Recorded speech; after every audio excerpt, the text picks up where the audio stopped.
Ante la renuncia y destierro del presidente Díaz, varios periódicos como El Imparcial y El Diario, que apoyaba y celebraba los éxitos del porfiriato, quedaron en un vacío repentino. Las prebendas y favores entre ellos se vieron afectadas con la llegada al poder de Madero, fijando cambios y nuevas relaciones con ellos. Nacieron periódicos opositores a este nuevo presidente, donde los ataques y los señalamientos eran a diario para afectar su imagen. Uno de ellos, que tuvo una corta vida, entre 1911 y 1913, lo fue El Mañana, y dentro de ese periodo apuntaló su crítica con hechos y sucesos dentro de esta etapa de transición del país, buscando volver a la época de régimen de Díaz. La ideología y el objetivo del periódico era clara, y en 1912, a un año después de la matanza de los chinos en nuestra comarca lagunera, apareció este escrito sin firma alguna en las hojas de este medio.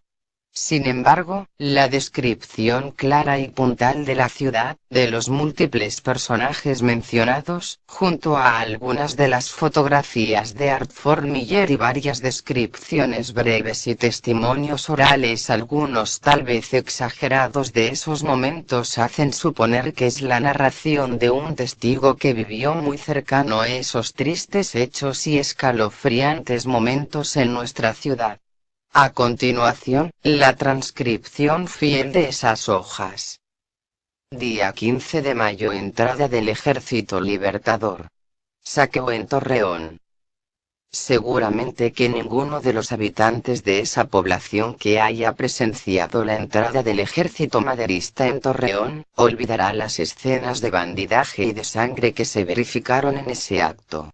Por mucho tiempo quedarán en la memoria tantos actos de salvajismo, que recordaban las horripilantes leyendas de los hombres de Atila.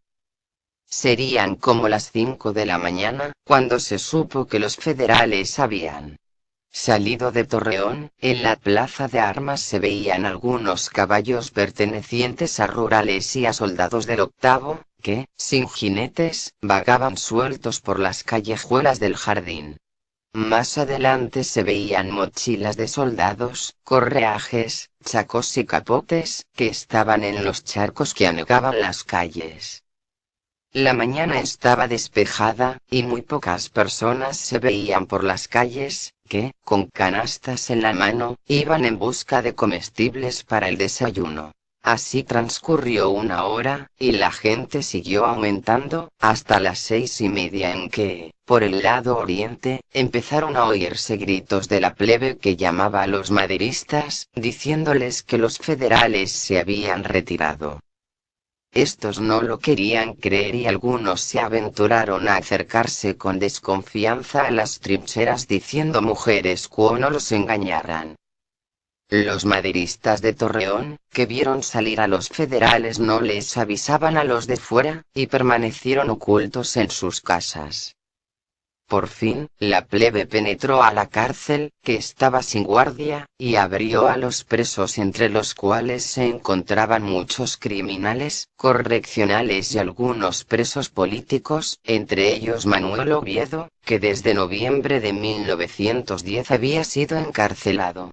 Este individuo había sido director de La Hoja Suelta, periódico antirreeleccionista, y presidente de un club integrado por Orestes Pereira, Mariano López Ortiz, los hijos de estos, Severo Bruciaga, Vicente Arellano y otros. Habiendo salido de allí, sin darse cuenta de lo que se trataba, y fue llevado entre la multitud hasta la plaza 2 de abril. Gritos de ¡Viva Madero! ¡Mora Porfirio Díaz! ¡Viva la Virgen de Guadalupe!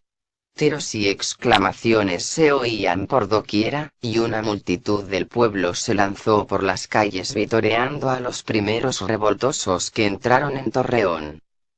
La muchedumbre fue creciendo visiblemente, y a las 7 de la mañana Torreón estaba invadido por pelados, mujeres, muchachos y revoltosos que no dejaban de gritar desaforadamente y disparar sus armas al aire.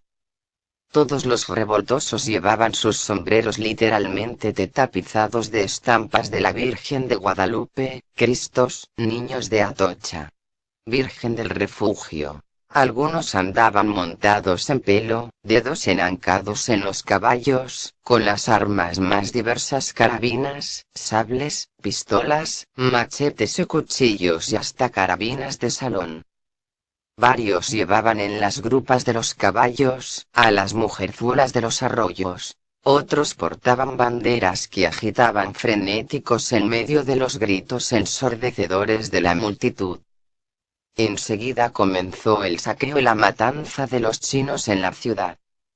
Parecía que, despechados por la resistencia de los federales que habían hecho morder el polvo a cosa de 6.000 revoltosos, sedientos de sangre, la bebían en víctimas inermes, que nada tenían que ver con el sufragio efectivo y la no reelección que traían por bandera.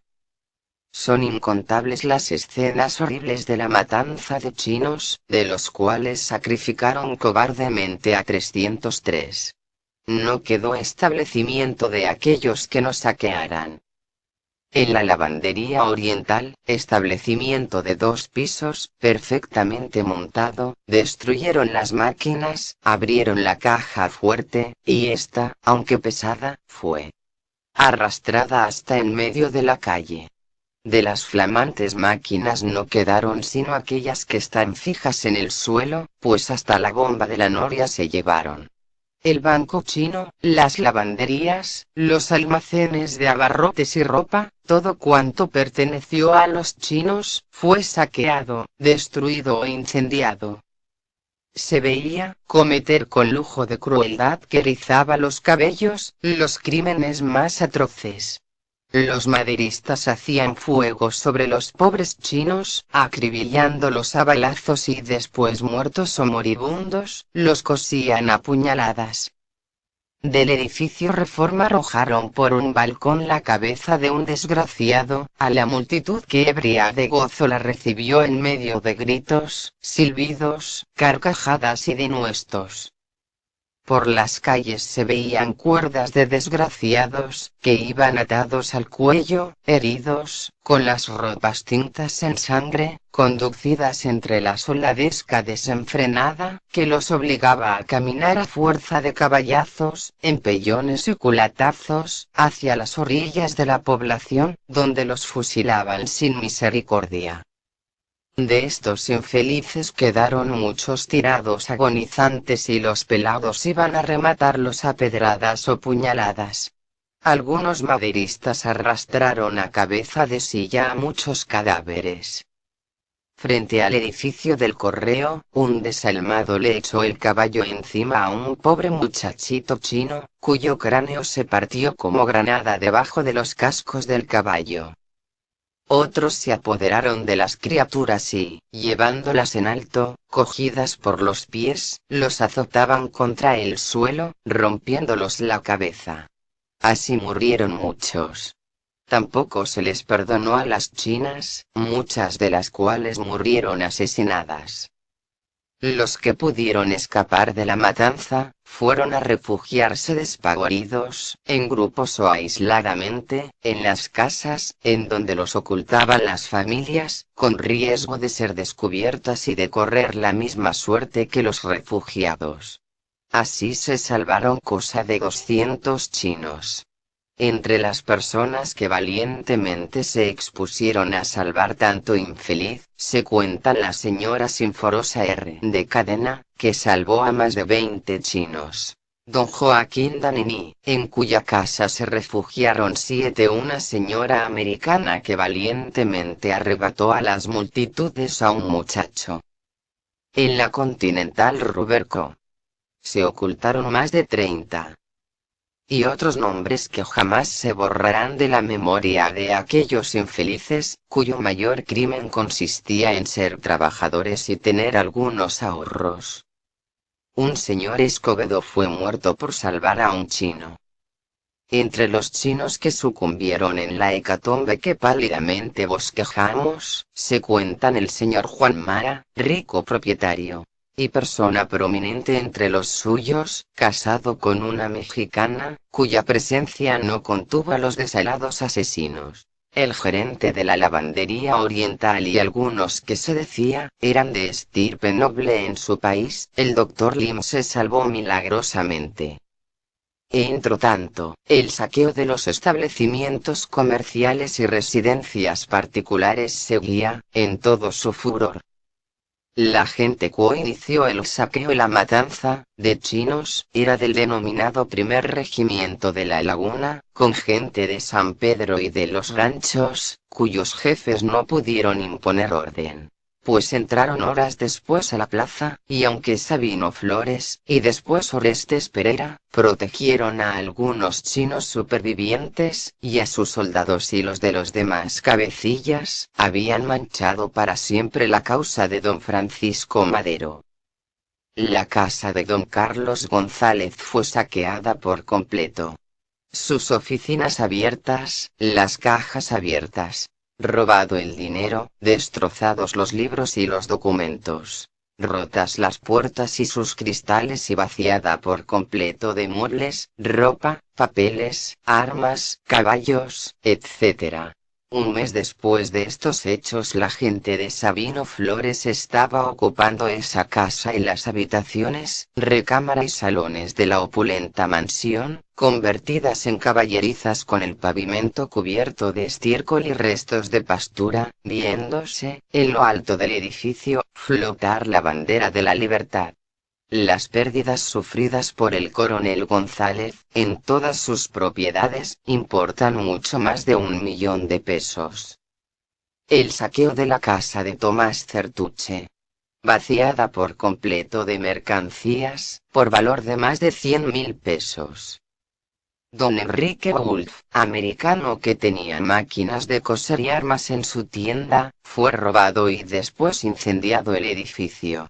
El fuego se propagó enseguida a la librería de don Alfonso Campbell, que también fue completamente destruida por el fuego, después de haber sido robada. El modelo, papelería y tabaquería de Agustín Victorero y hermano, también fue saqueada en parte. El Banco de la Laguna fue abierto y algunas cajas destrozadas y robadas. La agencia del Banco Mercantil de Monterrey, en donde también estaba la gerencia de la compañía constructora de Torreón, fue abierta y saqueada, y los libros y papeles destrozados. La presidencia municipal, la cárcel y los juzgados, saqueados y quemados los edificios y archivos. En el edificio que ocupa la presidencia estaban también las oficinas de la tesorería. El casino de la Laguna completamente saqueado. La casa del señor licenciado Salvador Garza Castillón, la zapatería La Moderna, de un español, todos los Montepíos, el almacén El Nuevo Mundo, un árabe, la jefatura de armas, la casa del teniente coronel Enrique Sardaneta, la del señor don Adolfo N. Rodríguez y muchas tiendas pequeñas, todas fueron saqueadas. Las importantes casas de comercio La Suiza y Bochenau y Cía se salvaron del desastre gracias a que los propietarios recibieron a los cabecillas con obsequios de magníficas armas y monturas. Las calles estaban inundadas por el aguacero de la víspera y sin embargo, se encontraban llenas de gentes. Se veían hombres, mujeres y muchachos del pueblo, cargando muebles, piezas de géneros, cajas de zapatos, tercios de harina, azúcar, libros, botes de manteca, ropa, espejos, pianos, macetas con plantas. En fin, una confusión indescriptible de cuantos objetos pueda imaginarse, que en todos sentidos, eran llevados. También llevaban con trabajo costales llenos de ropa, sombreros, telas de seda, casimires, zapatos y armas, y no conformes con el botín que la suerte les había deparado, detenían a la gente para arrebatarle lo que del saqueo llevaban. máquinas de coser, de escribir, escritorios, jarrones, loza, mecedoras, aparadores, mesas, confidentes, etc. Formaban un cortejo no interrumpido que a poco andar se derramaba por los ámbitos de la población para hundirse en los locales más inmundos. Y cuando los maderistas notaban que la acción devastadora de la plebe se calmaba un tanto, excitaban al populacho para que se diera prisa y continuara el saqueo. Y los gritos, los tiros y los golpes no cesaban. Se oían clarines que tocaban destempladamente toques que pretendían ser militares de todas clases, en una confusión horrible. Algunos pianos fueron a dar a los jacales de orillas, en algunos de los cuales se tuvo que derribar parte de ellos para dar paso al instrumento, pero muchos objetos fueron llevados a los carretones, que los esperaban en las afueras de la población para conducirlos a Gómez Palacio, Lerdo, Matamoros y a ranchos circunvecinos, pues desde días antes se sabía que se permitiría 6 horas de saqueo a las fuerzas del ejército antirreeleccionista libertador. Qué vergüenza y qué desesperación causa ver ultrajados los colores nacionales, por turbas desenfrenadas sin ley y sin conciencia. Cuántos renegaban en esos momentos de ser mexicanos y cuántas lágrimas surcaban las mejillas de las gentes honradas.